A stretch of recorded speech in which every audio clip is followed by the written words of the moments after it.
Good afternoon. This is the second time I'm starting this, and if I abruptly stop, there will be a part two, because I'm raising teenagers, and they don't quite understand sometimes about not disturbing me, and sometimes they have to disturb me. That's just life. So, let's look at this. We're going to talk about theory, and this is critical. And I knew this a long time ago, how critical this was. I'd say about 18 years of age. My brain leans more to the right, which means I enjoy more of the abstract, the concepts of justice, the things you can't touch, the concept of freedom, the concept of spirituality, things, just ideas that you cannot touch physically. Now, that doesn't mean that my brain doesn't work on the left side too. But as a teacher, I lean more towards teaching your English type, and I incorporated a lot of other aspects in that, but they wanted me to teach math and get certified. I used to tutor it, but it's very limiting to me because, a lot of times there's only one provable answer. And how boring is that, right? But some people enjoy that, like the concept of 2 plus 2 equals 4, and then you build on that. So, theory. The problem with theory is when your left-sided, left-brain people take this as something concrete, something tangible, something you can touch, and it's not. Okay, theory. It's a supposition or a system of ideas intended to explain something, especially when based on general principles independent of the thing to be explained. So, it's a supposition of ideas. Suppose. That's important. Supposition. You're making an assumption that these things, certain things exist. Therefore, this is your idea. Okay? I'm making the assumption that, this is very basic, but, people can't breathe. All people can't breathe underwater. Therefore, if somebody stays underwater for too long, they're going to die. Okay? It's this assumption of, ideas. It's based on other ideas. And these ideas are intended to explain something. Now, the next, which is all under the idea of a hypothesis in science. You come up with an idea, and then you write a thesis statement on what you think your idea is, and then you go through steps to prove or disprove your idea in science.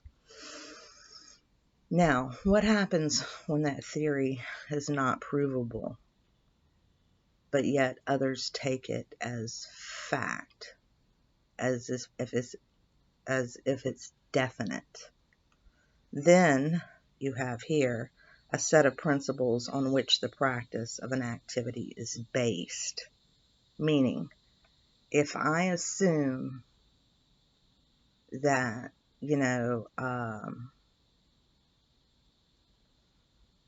let me think of a certain principle. If I assume that a certain level of oxygen is necessary in order for life to exist, then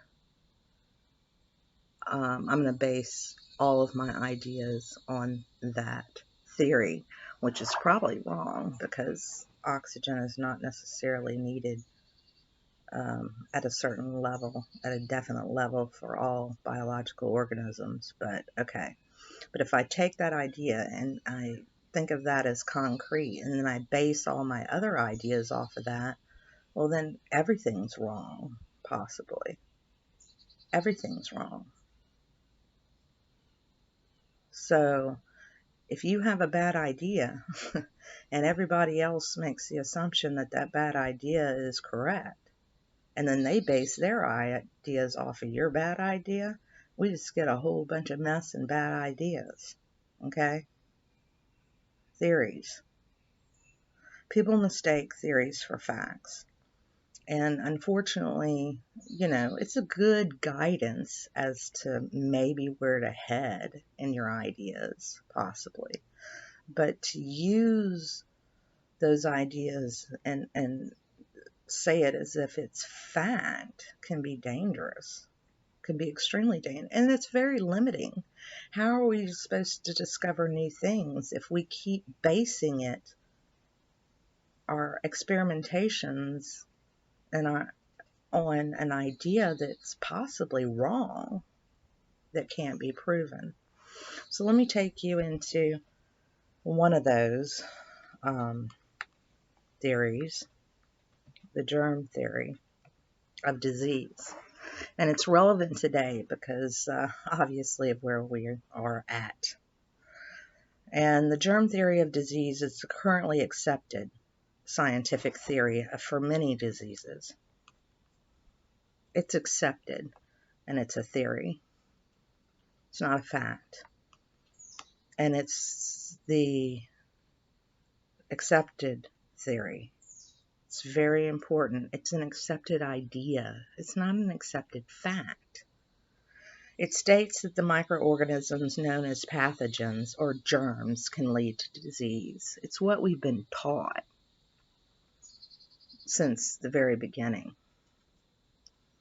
that germs are outside of us and that we can catch them from possibly other people.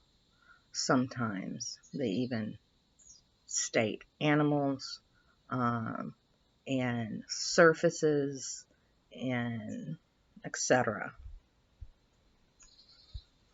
And these small organisms that are too small to see without magnification invade humans, other animals, and other living hosts. And they grow and reproduce with their host, and they cause disease.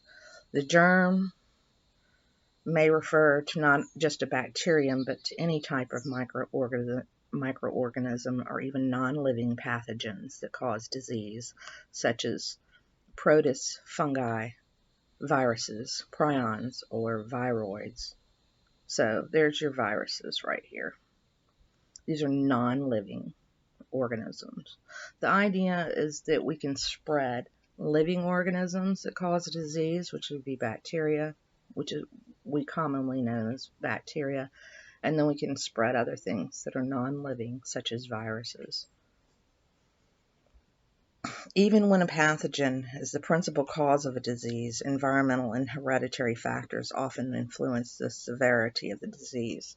So, depending on our hereditary factors and how our body is made up, depends on how we react when we get sick and how we fight it, and sometimes don't fight it very well. And that's the idea of germ theory. The main thing you need to understand is that the disease comes from outside of us and comes into us. Okay? Now,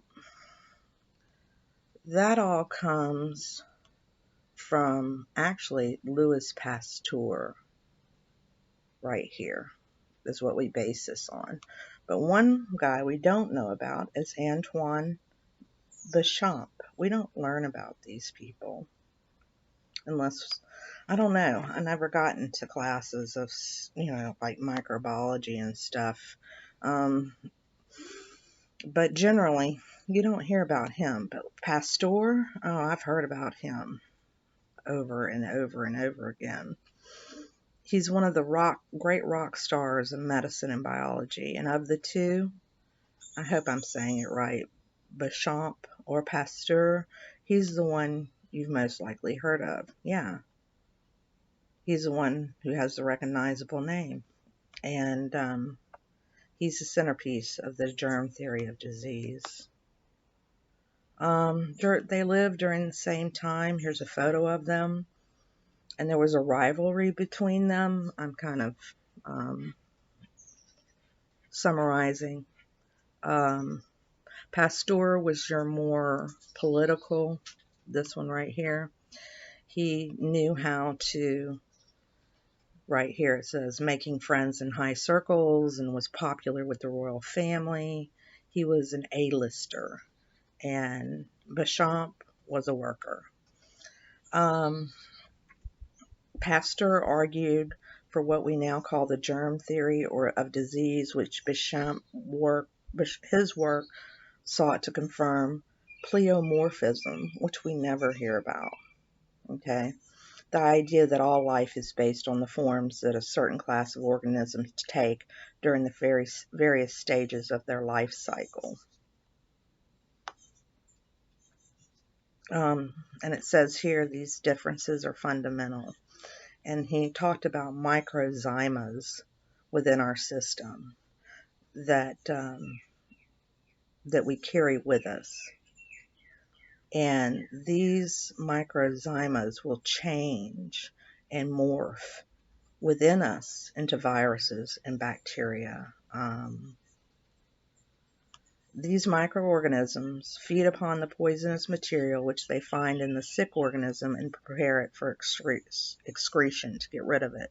These tiny organisms are derived from still tinier organisms called microzyma. These microzyma are present in the tissues and blood of all living organisms where they remain normally quiescent and harmless. When the welfare of the human body is threatened by the presence of potentially harmful material, a transmutation takes place.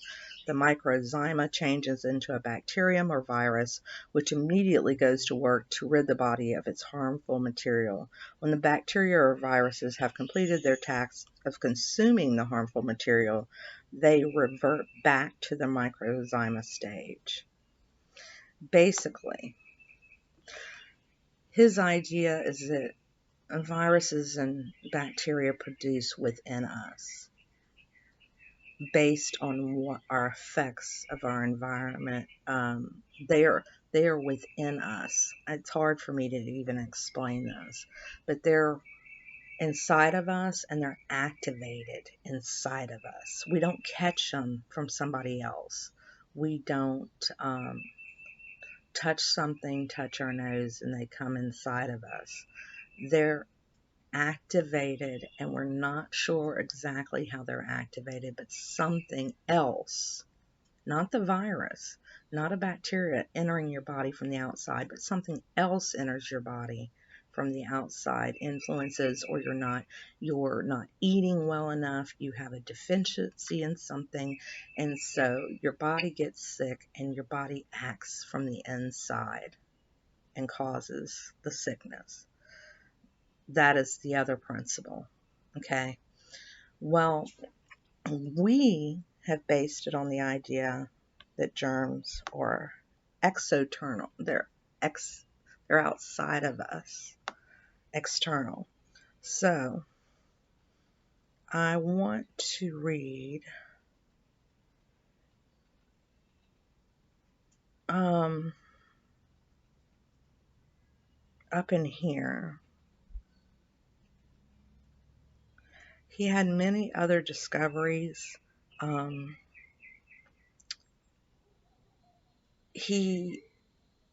Unfortunately, Pasteur did a lot of plagiarizing off of him, and got a lot of credit for his work. But this statement right here, later researchers like, I'm going to butcher this, Naessens and Enderlein followed the same line of reasoning in developing their own systems of how these microzymas operate, meaning they were looking at Béchamp's research, and they did more research, and although their ideas were never proven false by opposing research, they were generally persecuted by mainstream medicine, which makes sense, because without an enemy that can be identified and killed, what good is it to develop weapons? And developing weapons, that is, drugs, has been the agenda of the industry set up by Carnegie and Rockefeller, even down to the present day, as we shall see. New drugs mean new research funding and government money and the need for prescriptions and for an entire profession to write these prescriptions. So this is saying that we are basing our science on germ theory, which is not provable, that everything comes from the outside and comes into our bodies. Therefore, and by basing everything on germ theory, we are not expanding our ideas and looking into possibly other ideas, such as this one, Champ's ideas, which would be good to look into because Pasteur, the one who we do follow, basically cheated off of him a lot. Okay? We limit what we could possibly know. And if you latch onto this theory and that's all you go with, then, and which is a nice one, because then we can say all these enemies outside of our body, and therefore we need to fight them with things such as drugs and vaccines. Well, there's a lot of money to be made off of that. A huge amount of money to be made off of that. And if it's something that's within us, possibly, which I can't take one or the other, all I can tell you is germ theory is not provable to this day. And it's been around for how long now? And we're basing everything off of it. Our whole economy, our well-being, everything off of this theory. And we're allowing a theory that's not provable, hasn't been proven. Actually, there have been other scientists who have shown things that lean more towards this scientist, but we'll never know about that. And if everything is based off of possibly a partial truth, a complete lie, and we build off of that, we'll never discover the truth. And here we sit, all of our lives are based on this germ theory here that is nothing more than a scientific theory. And now we're having laws passed on something that's not even factual. Why aren't we putting our money towards trying to find the truth instead of, playing whack-a-mole to something we don't even know anything about the mole? We haven't studied it enough. We haven't discovered enough about it to even base our whole lives on this and be fearful and wear masks and gloves and lose jobs and not be able to go to funerals and lose our freedom over a theory. It's not fact, ladies and gentlemen. We need to be working towards finding the facts, the truth, capital T, truth, not what capital T we think might be the truth. And that's the problem. That's a huge problem. So there's a little bit of your history that you'll never know. And it goes much deeper than that. And things that, I could spend days and weeks and hours and months and years. But all of our young people, including and our older people, myself, this is what we learn. And this is what we follow. Like a horse down a path with blinders on. And anybody that deviates from this is not going to get the money to fund their research, to find out anything different, to find out the truth. because in their minds, the discussion's over with. This is how it works, and that's the end of the story, and all of you must follow the rules that we set out according to this theory, not a fact. And I just want you to be aware of that. Have a great afternoon.